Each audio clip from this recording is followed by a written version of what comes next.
In this video, we count down the top 10 Marvin Gaye ballads of all time. Not just the hits you already know, but the deep cuts, forgotten gems, and emotionally devastating songs that defined one of the greatest voices in R&B history.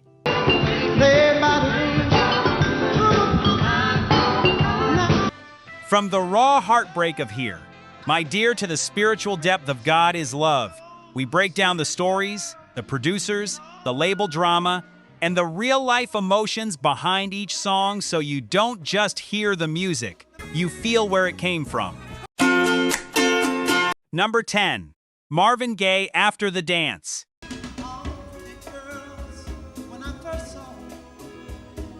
Else.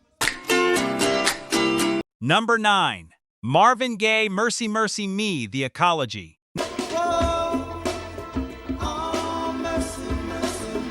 Reached number 4 on the Hot 100. Small numbers. But here is the thing, this song was released at a time when loud. If this song just hits you in that quiet place, don't let this moment be a one-time thing. Subscribe to Demo. We're building a home for real R&B and soul. The kind that heals, the kind that tells the truth. Hit subscribe and come back whenever you need a song that understands you. Every story you see here takes hours of digging, piecing together history, and bringing forgotten moments back to life. If you'd like to support that work, you can become a channel member. It's just the cost of a cup of coffee, but it helps us keep these stories alive, and for that, we're grateful. Number 8. Marvin Gaye, Since I Had You. He said, how much have you missed me since I had you? How much? This one right here is for the people who have loved someone and lost them and still, even years later, cannot fully explain why it hurt the way it did. This song lives in that space, that quiet, aching space where you replay memories you did not know you were keeping.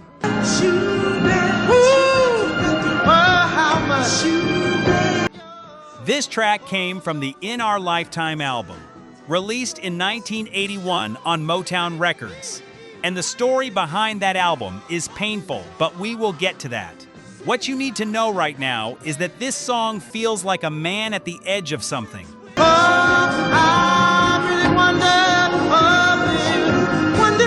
The production is soft but heavy. Strings underneath, voice on top, and a melody that climbs and then just rests, like it is too tired to fight anymore. Remember, baby, how could you make it to me, baby? Lyrically, it is about the emptiness that follows lost love. Not anger, not bitterness, just that hollow feeling when someone who completed you is no longer there.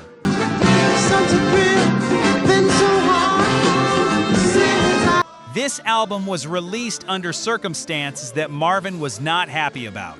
There are accounts that Motown altered the final mixes without his full approval before putting it out. Marvin was living in London at the time, dealing with personal and financial pressures that were mounting from every direction.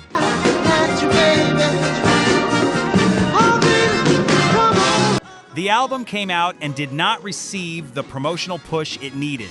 Some tracks felt unfinished to Marvin himself, not because the talent was not there, but because the process was interrupted. Give me a break. Since I Had You is one of those deep cuts that fell through the cracks of a difficult release. It was not a single, it was not promoted. And in the shuffle of everything happening around that album, it simply did not get heard the way it should have.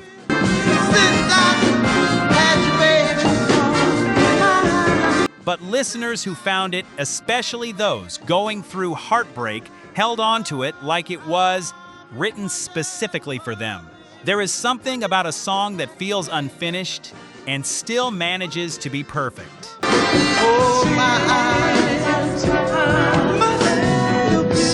This is one of those. If you are enjoying this journey so far, go ahead and smash that like button right now. It helps more people find this kind of real music history.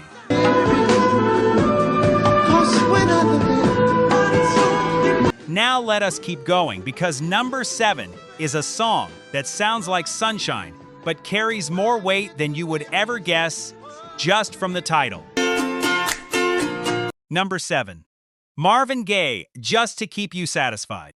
You were my wife, my life. You hear the first few seconds of this one and you think, okay, this is smooth, this is gentle, this is beautiful. And it is all of those things. But then you start listening to the words. My hopes and dreams for you. Really listening, and you realize this is not a love song at all. It is a goodbye dressed in the most gorgeous music you have ever heard. To understand what this means, I shall. This track appeared on the Let's Get It On album in 1973, released on Motown Records. But here is the deeper context. This song was actually co-written by Marvin alongside his then-wife Anna Gordy Gaye and her brother Gwen Gordy. Anna was the sister of Berry Gordy, the founder of Motown. Explain. I stood all the jealousy. Their marriage was troubled. Everyone in the industry knew it. And Marvin poured all of that into this song, the guilt, the love, the exhaustion, the need to walk away. The production is lush, full strings. All the bitchin' too. Yes, Gentle percussion. His voice is so soft it almost sounds like an apology. What makes this fascinating is that Marvin co-wrote it with the woman the song is about. Anna knew what it meant, and she still helped create it. I'd forget it all once in bed with you. That level of honesty, that willingness to sit in the pain together and make something beautiful out of it is almost impossible to imagine today. Years later, the dissolution of that marriage would inspire an entire album, but this song was the early signal. Oh, darling, how could we? The quiet warning that things were breaking before they broke. It is underrated because it lives in the shadow of the bigger, more sensual tracks on that same album.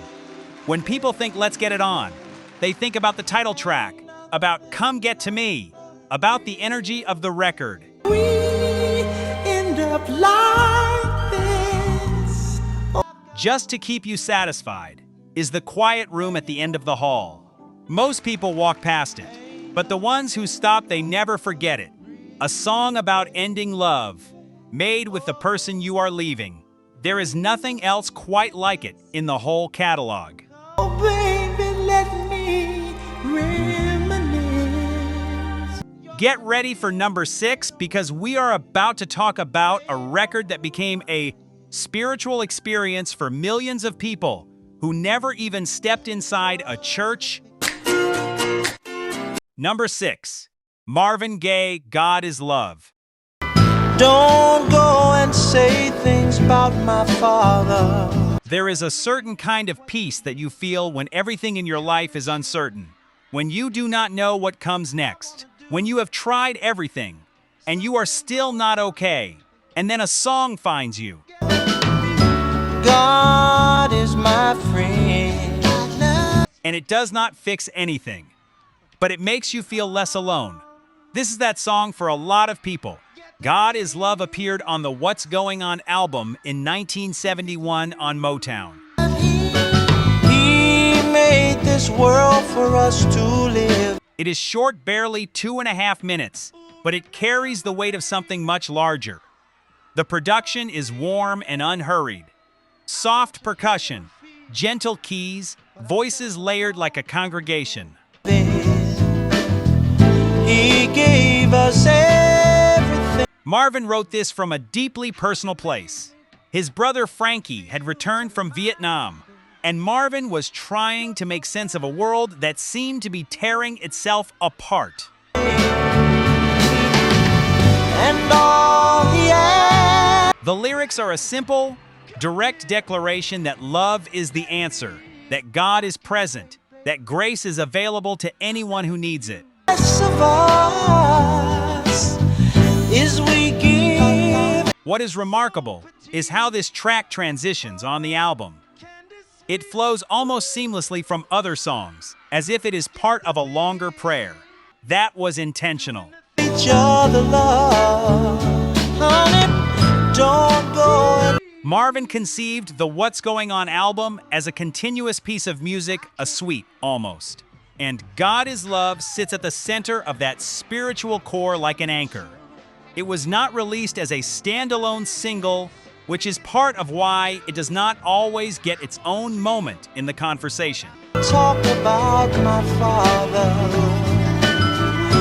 God. It is overlooked because people experience it as part of the album, rather than as a song on its own. And in some ways, that is how it was meant to be heard. But if you isolate it, if you pull it out and sit with it alone, it becomes something extraordinary. God is my friend. Talk about A 2-minute sermon from a man who was not sure he believed everything he was singing, but needed to believe it. And that need, that reaching for something higher, comes through in every note. Music does not get more human than that. He loves us whether or not we know it. Number 5 is next, and we are going into territory that gets emotional very quickly. A song about a woman, a real woman, and a love that was real complicated, consuming, and ultimately unfinished. Number 5, Marvin Gaye John. Janice is my girl. This is a quiet one, a personal one, and if you know the story behind it, it hits completely differently. This is not a grand production. This is not a big statement record. This is a man in love. Simply, honestly, helplessly in love. There's no one sweeter. And he put her name in the title so the whole world would know it. John was written for Janice Hunter, the woman who would become Marvin's second wife. I'll tell you. It appeared on the I Want You album in 1976, produced by Leon Ware on Motown Records. Janice was 17 when they met, Marvin was in his 30s, and their relationship was electric and complicated from the beginning. Hold it tight, love her. The song itself is gentle and devoted. It does not try to be anything other than what it is, a man telling a woman that she is everything to him. The production wraps around his voice like a warm room. Quiet keys, soft strings, nothing fighting for attention. Just the voice and the feeling. Deep down inside. Leon Ware has spoken in interviews about how deeply personal the entire I Want You project was. The whole album was essentially a love letter, and John was the most naked moment on it. No metaphor, no poetry to hide behind. Just her name and the truth. Till my body gives no more. There is something deeply vulnerable about naming your song after the person you love. It is an act of devotion that also makes you completely exposed.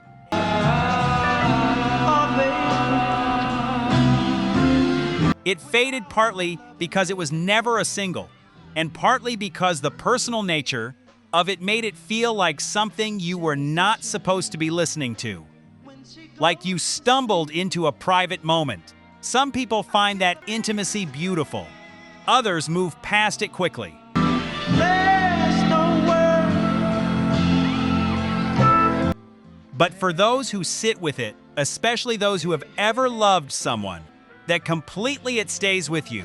This is Marvin with his guard fully down, and that does not happen often. Without my loving baby. We are now at number 4, and right here, right at this moment, is where we need to have that honest conversation I mentioned earlier.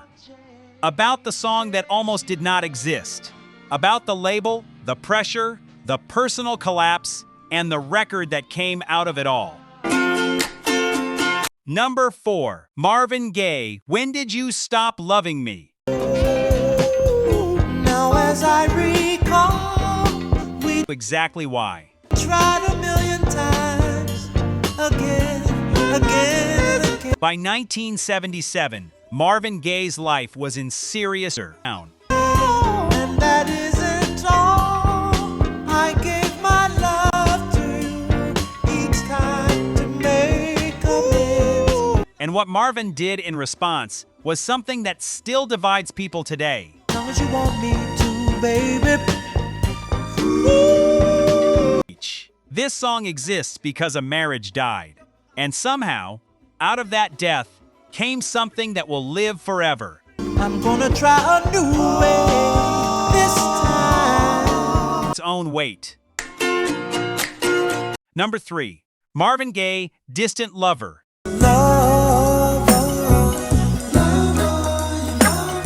If you have ever been separated from someone you love by distance, by circumstance, by a decision neither of you really wanted to make, then you already know this song in your bones, even if you have never heard it.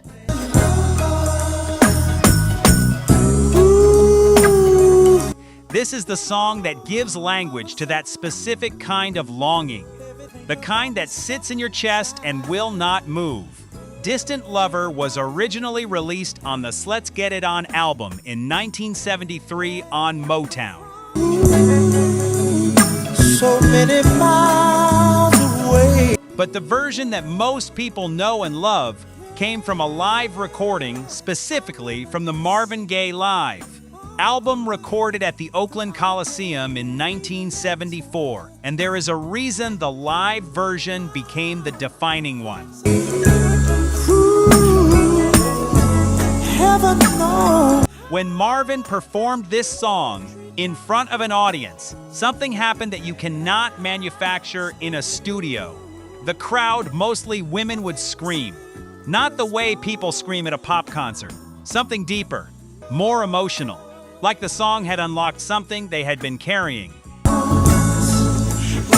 That I long for you. The studio version is beautiful, but the live version is an event.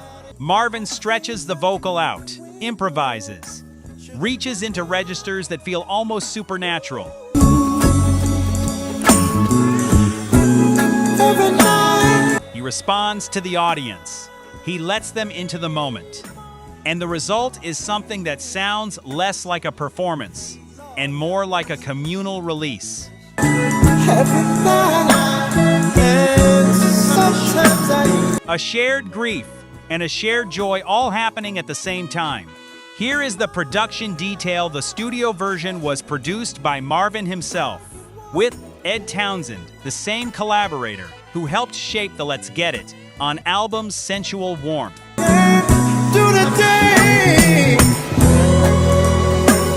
The song is about physical and emotional separation, a lover too far away, a connection too real to ignore, a pain that comes from loving someone you cannot reach. It charted as a single in 1974, reaching number 28 on the Hot 100.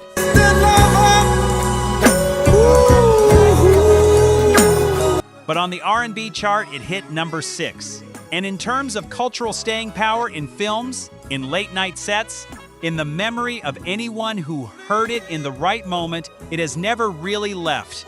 We are halfway through the top 3. Which song has hit you the hardest so far? Drop it in the comments right now. I genuinely want to know. This song is not forgotten.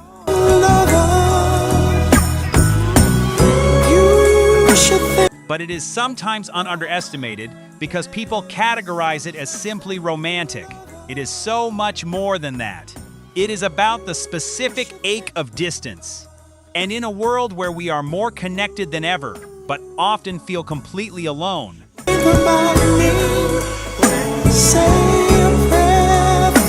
this song feels more relevant today than it did 50 years ago. Do not skip the live version. Do not. Find it tonight. Put your headphones on and let Marv perform it for you like he performed it for that Oakland crowd in 1974. And this one, I need you to be ready, because this is not just a great song. This is Marvin Gaye at his most honest, at his most broken, and somehow at his most beautiful. Number 2, Marvin Gaye, Trouble Man.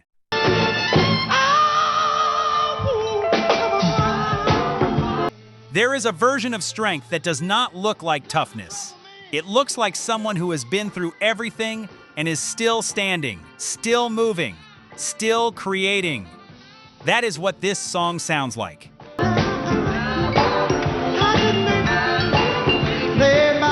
A man who has seen the worst of the world and himself and is still here. Trouble Man was the title track from the 1972 Motown soundtrack album of the same name. The film was a blaxploitation-era movie, and Marvin was brought in to compose the score.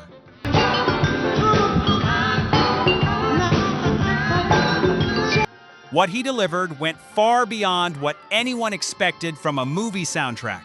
He did not just write songs to accompany scenes. He created an entire sonic world, one that was dark, sophisticated, jazzy, cinematic, and deeply personal all at the same time.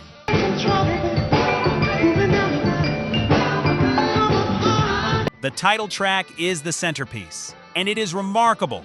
The production is Marvin's own, and the sound is unlike anything else in his catalog. There are horns, strings, rhythm that moves like city traffic at night. The lyrics are sparse, but point at a man describing himself as a survivor.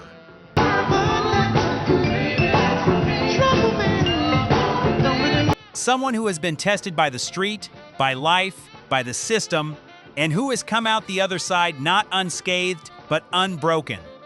It reached number 7 on the Billboard Hot 100 and hit number 4 on the R&B chart. For a movie title track, that is a significant achievement.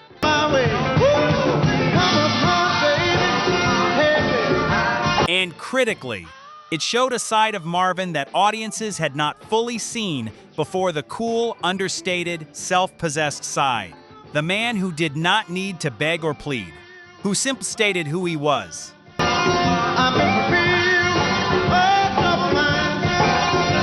What is fascinating is how this project gave Marvin a level of creative control he had been fighting for at Motown. The What's Going On album had proven he could command artistic authority.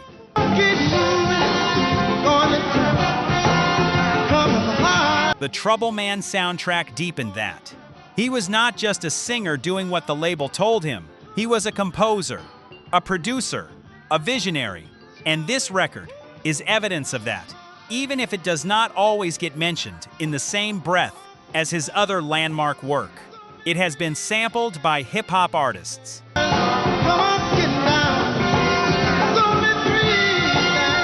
It has appeared in film and television. It influenced jazz musicians and soul producers who came after. But in popular conversation, it sits slightly to the side of the main story.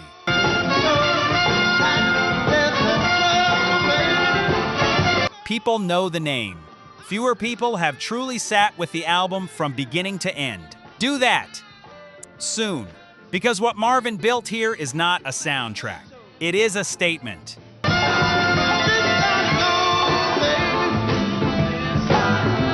And now, number 1, the one that has been waiting at the top of this list since the beginning. The song that I believe, after everything we have talked about today, represents Marvin Gaye at the absolute peak of his emotional truth.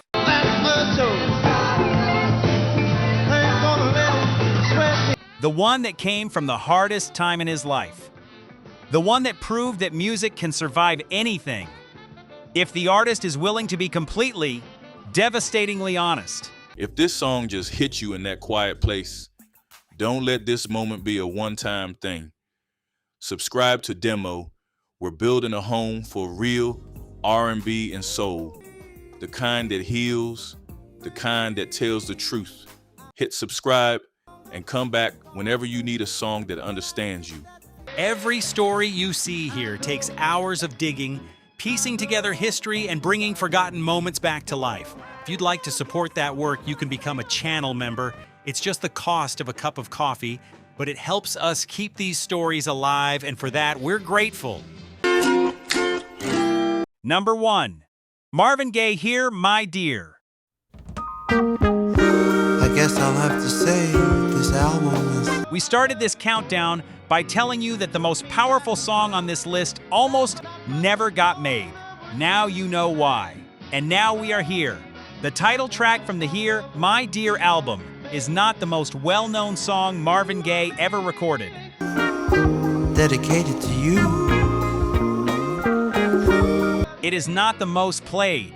It is not the one that gets quoted in movies or used in commercials.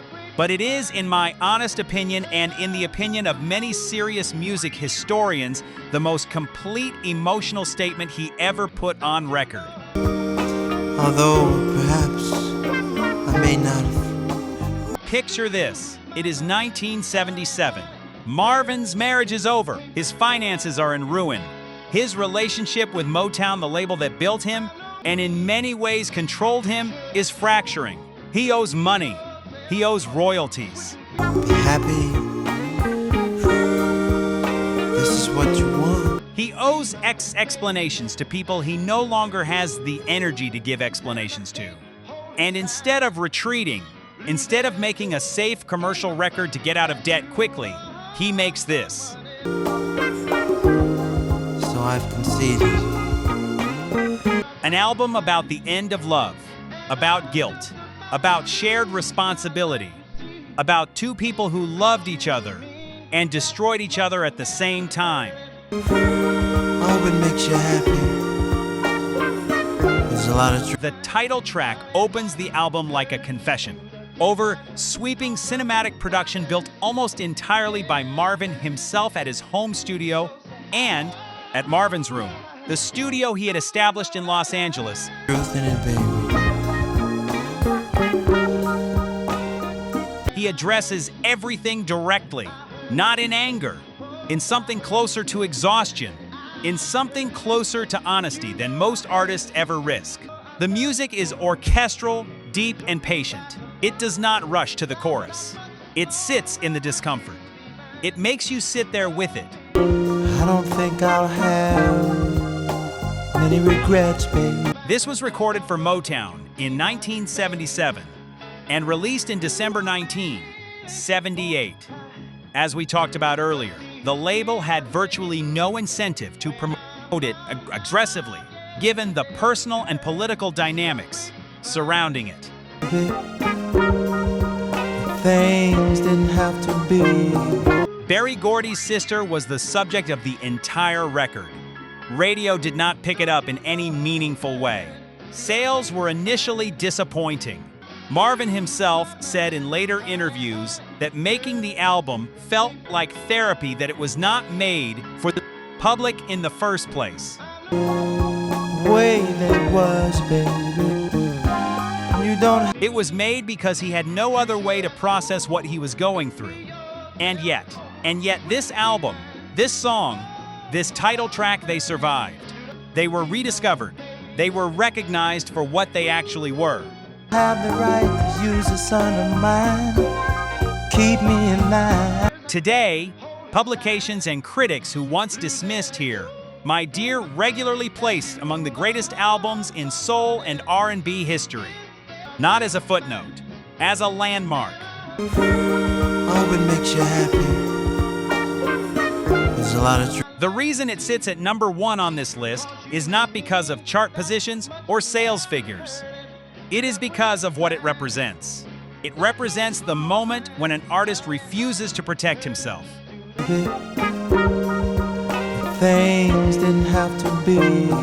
When he puts everything, the love, the failure, the blame, the grief, the tenderness, the anger on tape and says, "Here, this is what happened. This is who I was. This is what it cost me." That is what real art does. And Marvin did it completely.